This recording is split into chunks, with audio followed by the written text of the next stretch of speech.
You are watching Step Presents Starbuzz.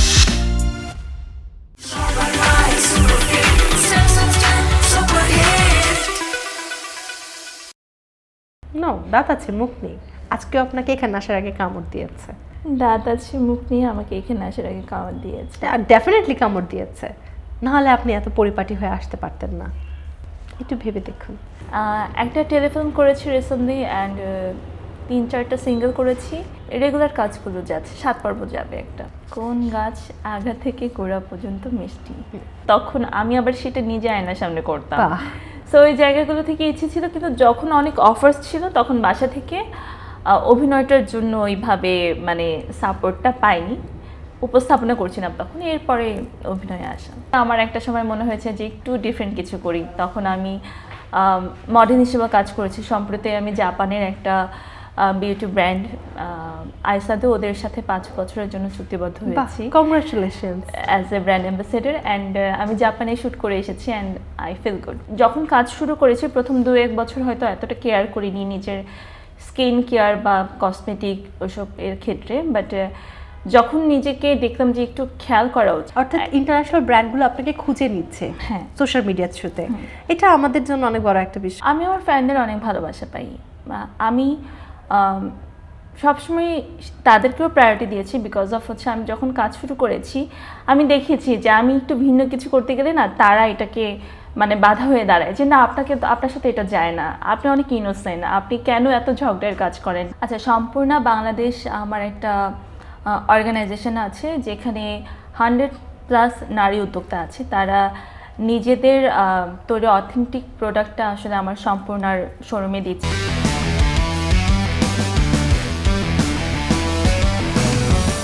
প্রিয় দর্শক, আপনাদের সবাইকে ওয়েলকাম করছি স্টেপ প্রেজেন্ট স্টারবাজে। আপনাদের সাথে আছি আমি তমা রশিদ এবং আজ আমার সাথে রয়েছে এমন একজন মানুষ যিনি আমার খুব পছন্দের, আমার পূর্ব পরিচিত। এবং দেখা যাচ্ছে যে আমি যে ফিল্ডে আছি উপস্থাপনা, সে কিন্তু উপস্থাপনা থেকে তার ক্যারিয়ার শুরু করার পর এখন সে নাটকে খুবই জনপ্রিয়, অর্থাৎ অভিনয় মানে এখন আমরা তাকে বুঝি।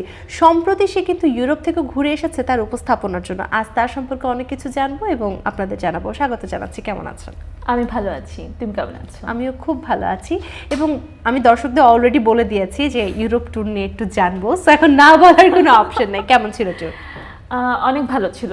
মানে আমি এই প্রথম মনে হয় বাসার বাইরে এতটা লং টাইম ছিলাম। কতদিন? অলমোস্ট 27 ডেজ, মানে 1 মাস কাছাকাছি। অ্যান্ড একটা টিমের সাথে 1 মাস কাটানো, আর এত বাঙালিদের ভালোবাসা পেয়েছি ইউরোপে, সো অনেক ভালো লেগেছে। নতুন কোনো অভিজ্ঞতা বা কোনো চেঞ্জেস এসেছে নিজের মধ্যে এই সুন্দর ট্যুরটা করার পর? থাকে না অনেক বেশি এক্সপেরিয়েন্স, অনেক কিছু অ্যাচিভ হয়েছে। আচ্ছা, আমি মাঝখানে লং টাইম উপস্থাপনাটা মিস করেছি। সো ওখানে যাওয়ার পরে দর্শকদের এত ভালোবাসা পেয়েছে, আর আমার কেন যেন আমি স্টেজে ওঠার পরে দর্শকদের সাথে ভালো কানেক্ট করতে পারি। সো তখন মনে হয়েছে যে আমি মনে হয় এই জিনিসটা একটু মিস করছিলাম মাঝখানে টাইমটা, আমার একটু উপস্থাপনা করা উচিত। যাক, উপস্থাপনা যেহেতু একদম মানে এখন বলা চলে যে করছেনই না, ভালো কিছু প্রজেক্ট আসতে করছেন, এছাড়া আসলে খুব একটা এখন সময় দেওয়া হচ্ছে না। অভিনয়টাকেই এখন সব থেকে বেশি ভালোবাসা হচ্ছে। অভিনয়ের ব্যস্ততা কেমন যাচ্ছে? সামনে তো ঈদ।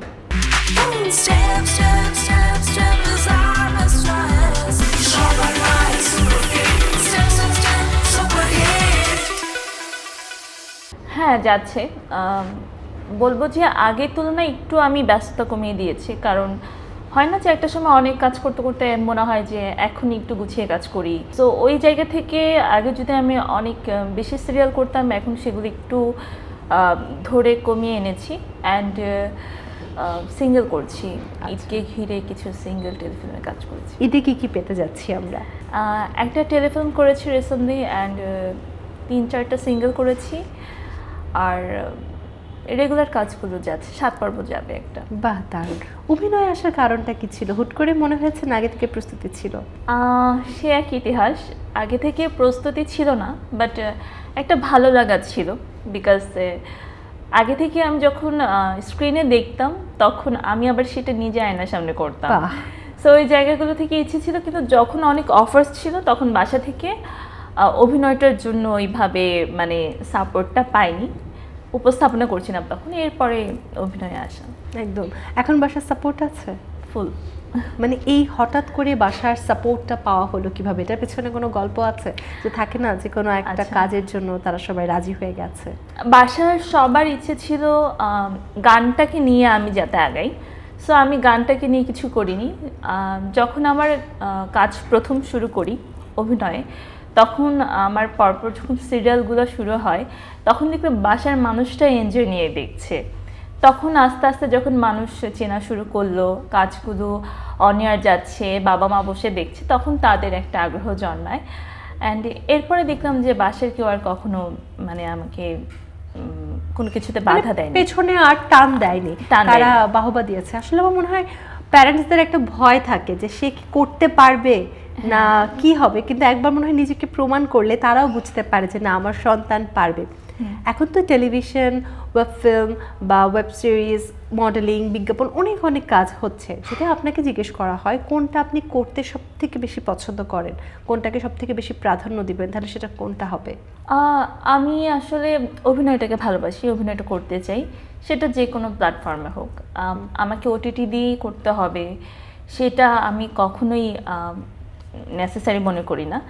বাট হ্যাঁ, টানা একটা কাজ করতে করতে মনে হয় যে একটু ডিফারেন্ট কিছু করতে ভালো লাগে। যেমন টানা অভিনয় করতে করতে আমার একটা সময় মনে হয়েছে যে একটু ডিফারেন্ট কিছু করি। তখন আমি মডেল হিসেবে কাজ করেছি। সম্প্রতি আমি জাপানের একটা বিউটি ব্র্যান্ড আইসাদু, ওদের সাথে 5 বছরের জন্য চুক্তিবদ্ধ হয়েছি congratulations as a brand ambassador. And আমি জাপানে শ্যুট করে এসেছি অ্যান্ড আই ফিল গুড। মানে একটা ভিন্ন ওয়েদারে, ভিন্ন টিমের সাথে, ওই দেশের সাথে কাজ করেও খুব ভালো লেগেছে। তার মানে স্বর্ণলতা দেবনাথ এখন আর ন্যাশনাল মডেল হিসেবে আত্মপ্রকাশ করছে না, ইন্টারন্যাশনালি কাজ করছে। ন্যাশনাল থেকে ইন্টারন্যাশনালি পর্যায়ে যাওয়ার পুরো গল্পটা কি? পুরো গল্পটা আসলে আমি যখন কাজ শুরু করেছি প্রথম 2-1 বছর হয়তো এতটা কেয়ার করিনি নিজের স্কিন কেয়ার বা কসমেটিক ওসব এর ক্ষেত্রে। বাট যখন নিজেকে দেখলাম যে একটু খেয়াল করা উচিত, তখন আমি এগুলোর প্রতি অনেক ডুবে যাই। অ্যান্ড আমি যেহেতু ট্রাভেল করতে পছন্দ করি, আমি বিভিন্ন দেশে গেলে আমি কালেক্ট করি বিভিন্ন ব্র্যান্ডের প্রোডাক্ট। সো এগুলো করতে করতে না এগুলোর প্রতি আমার একটা টান জন্মায়। সেই জায়গা থেকে আমি যখন রিসার্চ শুরু করি, আমি জাপানের ওরাও যখন আমার কাছে আসে যে ওদের বাংলাদেশ থেকে ব্র্যান্ড অ্যাম্বাসেডর করতে চায়, সো তখন মনে হলো যে ওয়াই নট। আমি তো আসলে এই জিনিসটাকে পছন্দ করি বা এই জিনিসটা নিয়ে, অর্থাৎ ইন্টারন্যাশনাল ব্র্যান্ডগুলো আপনাকে খুঁজে নিচ্ছে হ্যাঁ সোশ্যাল মিডিয়ার থ্রুতে। এটা আমাদের জন্য অনেক বড় একটা বিষয় যে জাপানি একটা কোম্পানি বাংলাদেশের একজন অভিনেত্রীকে খুঁজে নিচ্ছে, এবং ডেফিনেটলি আরও ভালো লাগে কারণ আমার পরিচিত একজন মানুষ। সো এই যে ব্যাপারগুলো ইন্টারন্যাশনাল মডেল বনে যাওয়া আস্তে আস্তে, যে ফ্যানরা আসলে শুরু থেকে আপনার এই পথ চলা দেখছে, উপস্থাপনা থেকে এরপরে অভিনয়, এরপর ইন্টারন্যাশনাল ব্র্যান্ডের এন্ডোর্সমেন্ট, তারা কি বলে? আমি আমার ফ্যানদের অনেক ভালোবাসা পাই। আমি সবসময় তাদেরকেও প্রায়োরিটি দিয়েছি বিকজ অফ আমি যখন কাজ শুরু করেছি আমি দেখেছি যে আমি একটু ভিন্ন কিছু করতে গেলে না তারা এটাকে মানে বাধা হয়ে দাঁড়ায় যে না আপনার সাথে এটা যায় না, আপনি অনেক ইনোসেন্ট, আপনি কেন এত ঝগড়ার কাজ করেন বা এটা সেটা। সো আমি তাদেরটাও প্রায়োরিটি দিই। অ্যান্ড তাদের ভালোবাসার কারণে কিন্তু ডে বাই ডে আমি যে নিজেকে পরিবর্তন করা সেটা করতে পারছি। সো আমি যে কাজটাই করি আমার প্রায়োরিটি লিস্টে অবশ্যই দর্শকরা ফার্স্ট। আমি জানি আপনি অনেকগুলো কাজ করেন, একটা হচ্ছে রেগুলার মিডিয়ার কাজ, এটার বাইরেও কিন্তু আপনার একটা ফাউন্ডেশন আছে, আমি যদি ভুল না করে থাকি, সেখানে অনেক সময় দিতে হয়। সেই ফাউন্ডেশন সম্পর্কেও জানতে চাই। আচ্ছা, সম্পূর্ণ বাংলাদেশ আমার একটা অর্গানাইজেশন আছে যেখানে 100+ নারী উদ্যোক্তা আছে। তারা নিজেদের তৈরি অথেন্টিক প্রোডাক্টটা আসলে আমার সম্পূর্ণার শোরুমে দিচ্ছে, যেটা রাপা প্লাজাতে। সো এই জার্নিটা আমার শুরু হয়েছিল, আমার স্টাডি ব্যাকগ্রাউন্ড ছিল resource management and entrepreneurship. So আমি আসলে উদ্যোক্তাদের নিয়ে কিছু করতে চাচ্ছিলাম বা নিজেই উদ্যোক্তা হতে চাচ্ছিলাম। সো আমি যখন আমার তো স্টাডির সাথে সাথে কাজটা করছিলাম, সো আমার হয়ে ওঠা হচ্ছিল না যে উদ্যোক্তা হয়ে কাজ করবো, পাশাপাশি হচ্ছে অভিনয়টা কন্টিনিউ করা। তখন আমার একটা থ্রুতে অনেক উদ্যোক্তাদের সাথে পরিচিত হলো। আমি বিভিন্ন যখন প্রোগ্রামে গেলাম তখন আমার মনে হলো যে আমি আসলে উদ্যোক্তাদের নিয়ে করতে চাই। তখনই আমার হচ্ছে সম্পূর্ণার এই জার্নিটা শুরু হয়। তো সম্পূর্ণ জার্নিটা শুরু হয়েছে অলমোস্ট 3 বছর প্লাস। আমাদের একটা অ্যাওয়ার্ড প্রোগ্রামও হয়, প্রতি বছর যেখানে সমাজের যারা প্রতিষ্ঠিত নারী আছে প্রত্যেকটা সেক্টর থেকে তাদেরকে সম্মানিত করা হয়। সো এইভাবেই আমার সম্পূর্ণ জার্নিটা চলছে। যাক, আমরা আরও অনেক কিছু নিয়ে কথা বলবো, তবে আমাদের আয়োজন কয়েকটা সেগমেন্টে বিভক্ত। আমাদের প্রথম সেগমেন্টে চলে যাচ্ছি। দর্শক, চলে যাচ্ছি আমাদের প্রথম সেগমেন্ট অদ্ভুতুরে।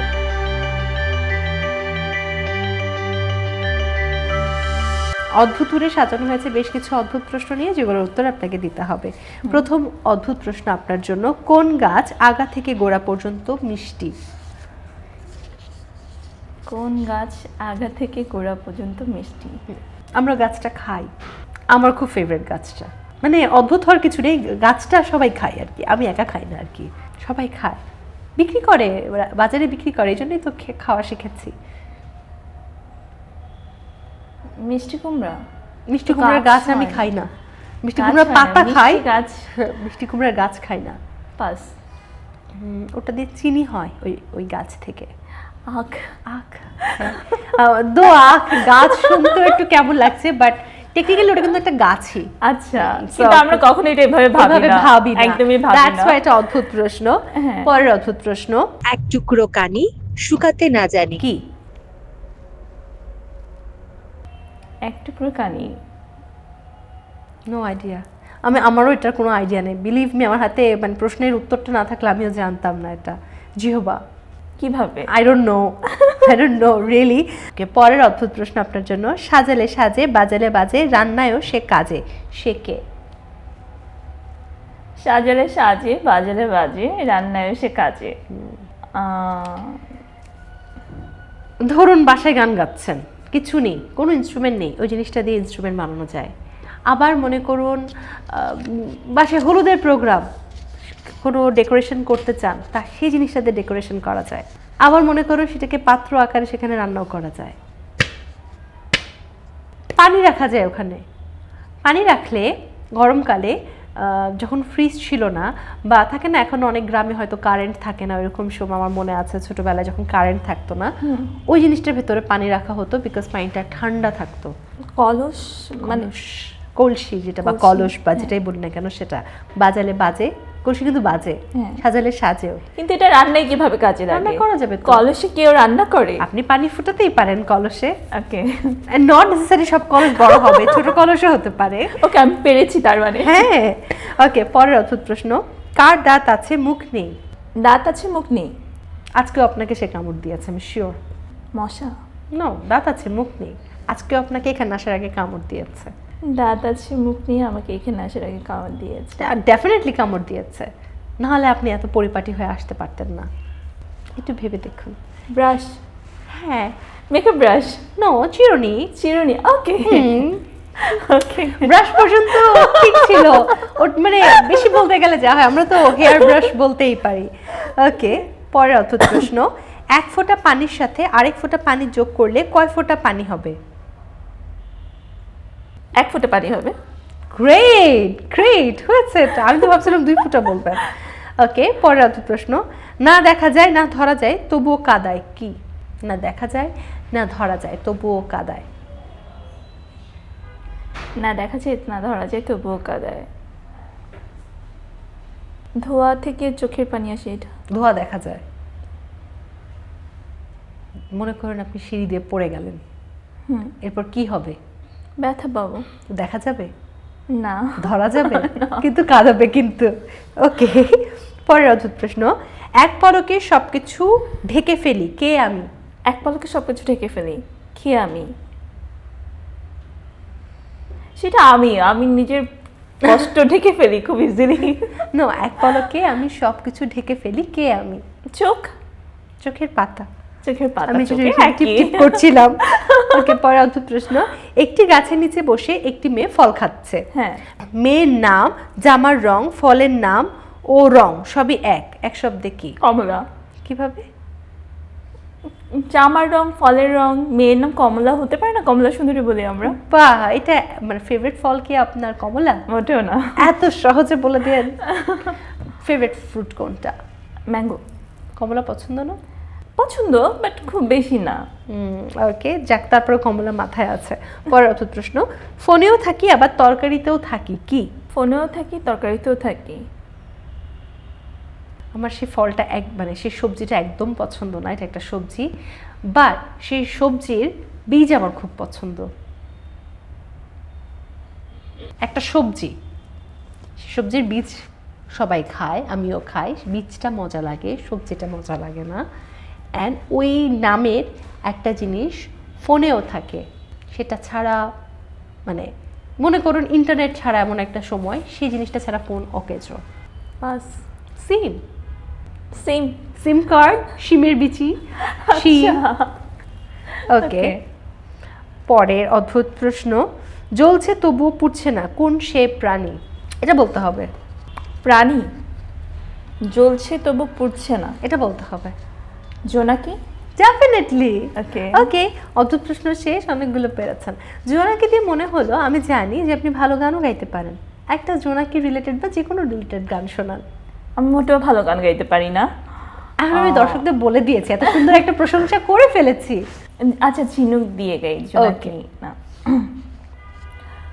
ওই ঝিনুক ফোঁটা সাগরে বেড়ায়, আমার ইচ্ছে করে আমি মন ভেজাবো ঢেউয়ের মেলায় তোমার হাতটি ধরে। বাহ, সুন্দর সুন্দর গানের গলা। যাক, আমরা এখন একটু ভিন্ন প্রসঙ্গ নিয়ে কথা বলি। বলছিলেন যে পরবর্তীতে মানে উপস্থাপনার পরবর্তীতে আস্তে আস্তে অভিনয়ে আসা হলো এবং একটা সময় পরিবার রাজি হয়ে গেল। উপস্থাপনায় আসাটা হয়েছিল কিভাবে বা মিডিয়াতে ঢোকাটা হলো কিভাবে?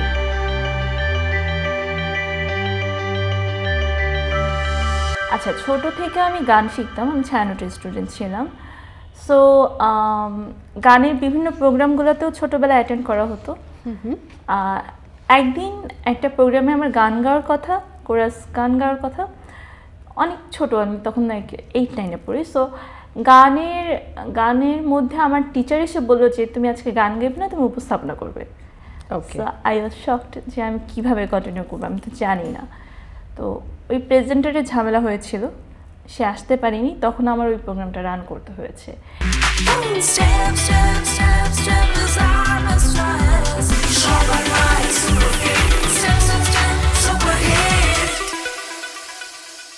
অ্যান্ড ওই প্রোগ্রাম রান করার পরে আমি খুব মানে অ্যাপ্রিসিয়েট পাই উপস্থাপনার জন্য। তখন ওই প্রোগ্রামটা করার পর আমি বেশ কিছু স্টেজে প্রোগ্রাম করেছিলাম, তারপরে আস্তে আস্তে উপস্থাপনায় কন্টিনিউ করা। ওকে, তখন পরিবার থেকে কোনো না ছিল না, বাট অভিনয় একটু তারা ভয় পাচ্ছিলেন। হ্যাঁ, আমার মা খুব চাইতো যে গানে আমরা 3 ভাই বোনের মধ্যে একজন হলো কেউ একটু গানে কিছু করি, বা খুবই গান পছন্দ করে, আর আমার বাবা খুব ভালো গান গাইতেন। সো ওই জায়গা থেকে আমার মোটেও নিজের গান পছন্দ না, আমি মোটেও ভালো গাই না। আমার বোনকে চেষ্টা করেছি, বোনও করেনি, ভাইও করেনি, কেউ কন্টিনিউয়াস মিডিয়াতে কিছু করেনি। তারপর তো আমি এই যে অভিনয় ঢুকে অভিনয়টা। মিডিয়াতে 3 ভাই বোনের মধ্যে কেবলমাত্র আপনিই আছেন এখন। ব্যক্তিগত জীবনে মিডিয়া কিভাবে প্রভাব ফেলেছে? প্রভাব ফেলেছে বিকজ আমার বাবার বাড়ির সাইডে যদি দেখি, সবাই এডুকেশন নিয়ে খুব তারা সবাই খুব এডুকেটেড, তাদের জায়গায় খুব সাকসেসফুল। বাট আমরা যখন সবাই মিলে কোথাও যাই, ফ্যামিলির ভাই বোন সবাই, তাদের মধ্যে না সবাইকে ফেলে সবাই কিন্তু আমাকে নিয়ে ব্যস্ত হয়ে যায়, আমার কাজ নিয়ে ব্যস্ত হয়ে যায়। তাদের পার্সোনাল কাজ কিন্তু আমি কিছুই জানি না, বাট তারা আমার কাজ নিয়ে ব্যস্ত হয়ে যায়, বা একটা কোথাও গেলে একটা মানুষ ছুটে আসে আমার কাছে তাদেরকে রেখে। সো এই জিনিসগুলো আমি খুব এনজয় করি। এবার আরও ব্যক্তিগত জীবনে চলে যায়, অর্থাৎ পরবর্তী প্রজন্ম বা নিজের পরিবারটা কিভাবে তৈরি হলো? নিজের পরিবারটা কিভাবে তৈরি হলো সেটা মিডিয়া থেকে। সেই গল্পটাই তো জানতে চাই। আমি তখন বাংলাদেশের প্রেজেন্টার ছিলাম, so he was being producer অন্য প্রোগ্রামের। সো লং টাইম সে আমাকে ফলো করছিল অ্যান্ড খুব পছন্দ করে। সো এইভাবেই একটা সময় সে আমাকে বলার সাহস পায়নি, আমার ফ্যামিলিতে ডাইরেক্ট। ও মাই গড, এটা ডেঞ্জারাস। ডাইরেক্ট ফ্যামিলিতে? তখন রাগ হয়নি যে ফ্যামিলিতে কেন বললো? আমার খুব অভিমান হয়েছিল, বিকজ আমি তো খুব আর্লি ম্যারেজ করেছি, আমি খুব ছোট। সো সেই কাজটা করার কারণে আমাকে তাড়াতাড়ি ডিসিশন নিতে হয়েছে।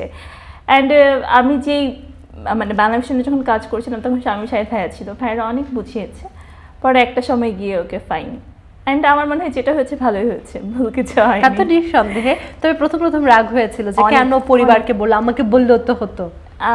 পরিবারকে আমাকে বোঝাতে চেয়েছে, আমার থেকে কোনো পজিটিভ সিগন্যাল পাইনি, তখন ডাইরেক্ট হচ্ছে আমার মাকে বলেছে। অ্যান্ড আমার মা তাকে খুব পছন্দ করেছে, যে মানুষ হিসেবে খুব ভালো। অ্যান্ড ডেফিনেটলি এটা আপনার লাইফে এখন প্রভাব ফেলছে। হ্যাঁ।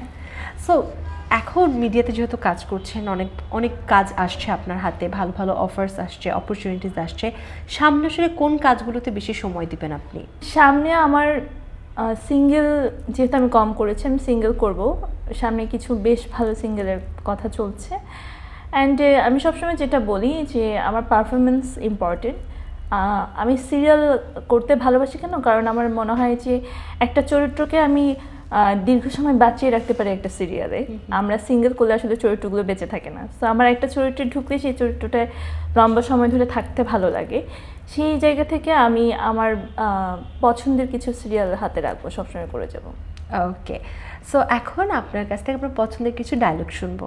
এখন এই মুহূর্তে ডায়লগ বলা? হ্যাঁ।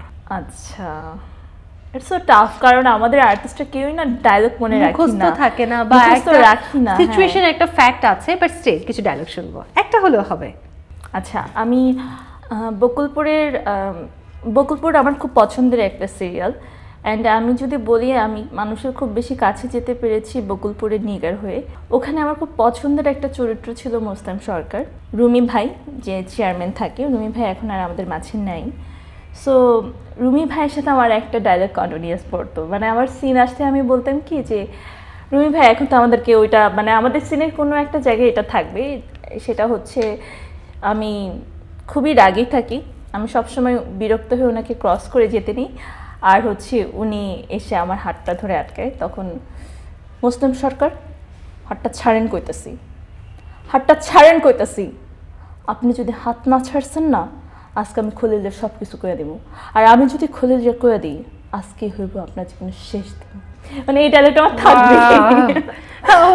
আমি দেখছিলাম ইনস্ট্যান্ট এক্সপ্রেশন চেঞ্জ হয়ে যাচ্ছিল, যদিও লুকের সাথেও কিন্তু আমাদের অভিনয়ের এক্সপ্রেশন বা সবকিছু ডিপেন্ড করে, বাট স্টিল অনেক পারফেক্ট হচ্ছিল। যাক, আমরা আরও এই প্রসঙ্গ নিয়ে কথা বলবো অন্য একটা গেম সেগমেন্টে চলে যাই। ভিউয়ার, চলে যাচ্ছি আমাদের পরবর্তী গেম সেগমেন্ট জনতা জানতে চায়।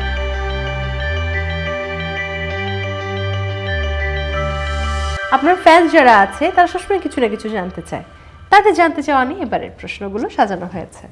একটা করে স্টিকার তুলতে হবে এবং তাদের কোয়েশ্চেনের উত্তর দিতে হবে। দেখি প্রথম প্রশ্ন জনতা যা জানতে চায়, আমরা দেখে নিব এখন।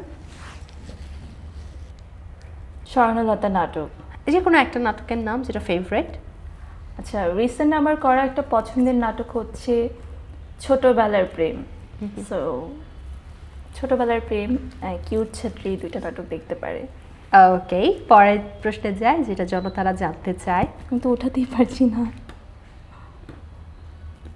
হাইট। স্বর্ণলতা হাইট, আচ্ছা। অনেক লম্বা সে? না, অনেক লম্বা না, 5'4+। অনেক লম্বা বাংলাদেশের হিসেবে। পরের কোয়েশ্চেনে চলে যায় যা জনতারা জানতে চায়। এজ। ওকে, আমি 28। ওকে, পরের প্রশ্নে চলে যায়। ওয়েব, আই গেস ওয়েব সিরিজের কথাই জিজ্ঞেস করছে, আর ওয়েব কন্টেন্ট। ওয়েব সিরিজ হচ্ছে গার্লস স্কোয়াড, আমার খুব পছন্দের একটা সিরিজ। অ্যান্ড আরেকটা ওয়েব সিরিজ আছে মহিলা সমিতি, সো এই দুইটা দেখতে পারে। ওকে, পরের প্রশ্নে যায় যা জনতারা জানতে চায়। টিকটক।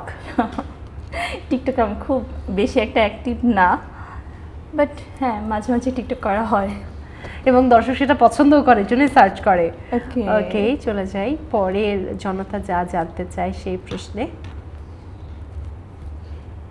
Presenter, definitely. হ্যাঁ, আপনার শোয়ের নাম বলে দিতে পারেন যেটা আপনি উপস্থাপনা করতেন। আমি দিন প্রতিদিন একটা লং টাইম উপস্থাপনা করেছি বাংলাভিশনে। অ্যান্ড এই তো। চলে যাই পরের প্রশ্নে। আচ্ছা, কি এসেছে এবার? স্বর্ণলতা সং। হ্যাঁ। কোনো মিউজিক ভিডিও আছে, সেটার নাম? আমার মোশাররফ করিম ভাইয়ের ওয়াইফ রবিনা রোজি ভাবির তোমায় ঘিরে সব, এটা একটা পছন্দের মিউজিক ভিডিও। বেলাল খান ভাইয়ের একটা মিউজিক ভিডিও আছে, এছাড়া চোখেরই পলকে আমার ফার্স্ট মিউজিক ভিডিও ছিল আতিক ডালিমের। সো বেশ কিছু মিউজিক ভিডিও আছে। হ্যাঁ, ওকে, চলে যাই পরের প্রশ্নে। জনতারা আর কি কি জানতে চায় আপনার কাছ থেকে? ফ্যামিলি। আমি সবসময় ইন্টারভিউতে আমার ফ্যামিলি নিয়ে কথা বলি, বিকজ আমি অনেক ফ্যামিলি ওরিয়েন্টেড। আমরা 2 বোন 1 ভাই, আমি সবার ছোট, অ্যান্ড বাবাকে হারিয়েছি 3 বছর, মা আছে, দ্যাটস ইট। ওকে, চলে যাই পরের প্রশ্নে। দেখি জনতারা আর কি কি জানতে চায় আপনার কাছ থেকে। হাজব্যান্ড, আমাদের আচ্ছা। সবার পছন্দের ভাইয়া।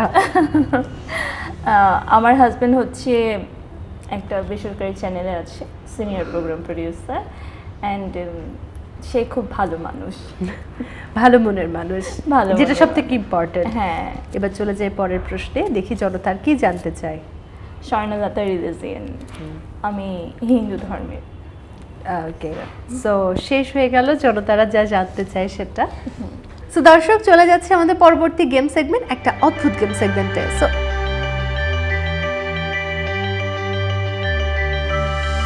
এই গেম সেগমেন্টে আমি আপনাকে একটা ঝুড়ি দিচ্ছি। ওকে, এইবার এই বলে থাকা বলগুলো এই ঝুড়িতে দিয়ে দিতে হবে। ওকে, ওকে, ডান, শেষ ঝামেলা। বাট ঝামেলা এখন শুরু। এখন টেবিলে একটা ড্রপ দিয়ে বলগুলো এখানে ফেলতে হবে এবং আমার প্রশ্নের উত্তর দিতে হবে। ওকে। So 1 2 3 start. চা না কফি? কফি। সকালে উঠে প্রথম কাজ ফোন চেক না আয়না দেখা? Phone check. শুটিং সেটে সবচেয়ে বেশি হাসি এসেছে কোন দৃশ্যে? খেলতে খেলতে বলতে হবে। কোন দৃশ্য? আমার প্রায় কোনো ঘটনা ঘটলে খুব হাসি উঠে যায়, অ্যান্ড আমার ইউনিট খুব ভয় থাকে, বিকজ আমার একবার যদি হাসি উঠে যায় সেটা থামানো খুব টাফ হয়ে যায়। ওকে, তার মানে হাসি খুশি মেয়ে।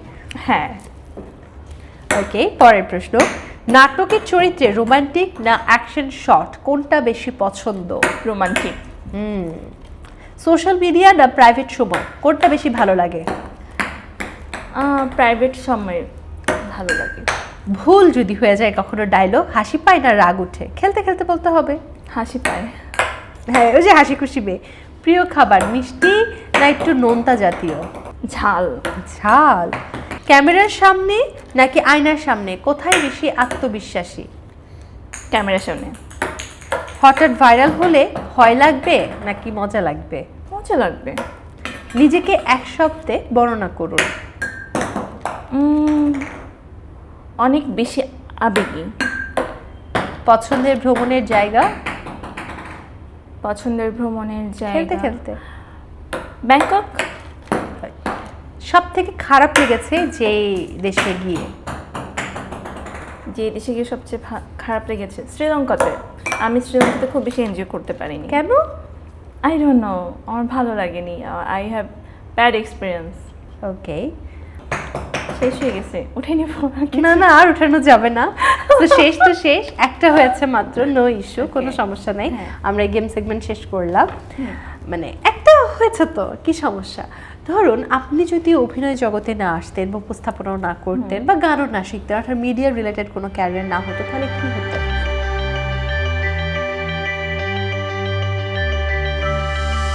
টিচার হতো। টিচার? কি সাবজেক্ট পড়াতেন? ম্যাথমেটিক্স আমার খুব পছন্দ, ম্যাথ আর ইংলিশ। ম্যাথ মানুষের পছন্দ হতে পারে। হ্যাঁ। ওকে, সো এখন কি টিচার হওয়ার স্বপ্ন আছে? না, এখন আর নেই। সিনেমায় আপনাকে আমরা কবে পাবো? নেভার নো, 2 বছর হতে পারে, 2 মাস হতে পারে। এই মুহূর্তে কোনো অফার আছে? না, এই মুহূর্তে কোনো অফার নেই। সিনেমার ক্ষেত্রে পছন্দের নায়ক কে হবে? আমি যেহেতু একটু আর্ট প্যাটার্ন ফিল্ম করব, মানে আমার গল্পের সাথে যে যায়, যে কেউ হতে পারে। কমার্শিয়াল ফিল্মে কোনো ইচ্ছা নেই? না, কেন? আমার নিজেকে কমার্শিয়াল ম্যাটেরিয়াল কখনো মনে হয়নি। ওকে, দ্যাটস ওয়াই। আমরা একেবারে আয়োজনের শেষ প্রান্তে আছি। আমাদের দর্শক যারা আছে তাদের কি বলতে চান? আর দর্শকদের বলতে চাই সবসময় দোয়া করতে এবং সব কাজে ইন্সপায়ার করতে, কারণ আপনাদের ইন্সপায়ার কাজের প্রতি উৎসাহ উদ্দীপনা অনেক বাড়িয়ে দেয়। সো সবসময়কে ভালোবাসা দিবেন, দোয়া রাখবেন। Thank you. আপনার জন্য অনেক অনেক দোয়া। এখন একটা প্রশ্ন করতে চাই, এই যে এত কাজ করা, অভিনয় করা তো খুবই টাফ, বিশেষ করে রোদে পুড়তে হয়, শীতে একদম সেই শীতটাও সহ্য করতে হয়, বৃষ্টিতে ভিজতে হয়, কিংবা অনেক এমন প্লেসে যেতে হয় যেখানে সাধারণত আমরা যেতে সাহস করি না। কেমন ফিল হয় বা পা ব্যথা করে কি? Step, step, step, step, as I'm a stress. Super high, super fit. Step, step, step, super hit. হ্যাঁ, পায়ে খুব প্রেশার পড়লে, আমাদের তো অনেকটা সময় দাঁড়িয়ে কাজ করতে হয়, সো পায়ে প্রেশার পড়লে রাতে বাসে গিয়ে উপলব্ধি হয় যে না, পায়ের উপর অনেক বেশি টর্চার হয়ে গিয়েছে। সো এই জন্য আমার কাছে একটা গিফট আছে আপনার জন্য, যেন পায়ের এই প্রেশার থেকে আপনি মুক্তি পান, পায়ে যেন একটু কমফোর্ট হয়, একটু যেন Thank you আরাম so পান। much. এই জন্য Thank you. স্টেপের পক্ষ থেকে গিফট হ্যাম্পার স্টেপের জুতো আমার খুব পছন্দের, থ্যাংক ইউ। অনেক বেশি কমফোর্টেবল এবং বিভিন্ন রঙেরও এখন পাওয়া যায়, যার জন্য যে কোনো আউটফিটের সাথে ম্যাচ করে পরা যাবে। সো থ্যাংক ইউ, আজকের এই আয়োজনে এসেছেন, আমাদেরকে সময় দিয়েছেন, আপনার অভিনয়ের জন্য অনেক অনেক শুভকামনা। তোমাকে অনেক অনেক ধন্যবাদ। দর্শক, গ্ল্যামার্সের পর্দায় স্টেপ প্রেজেন্ট স্টারবাস থেকে আজকের মতো এখানে বিদায় নিচ্ছি। আবারও দেখা হবে আপনাদের সবার সাথে আগামী আয়োজনে। সে পর্যন্ত সবাই ভালো থাকুন, সুস্থ থাকুন। আল্লাহ হাফেজ।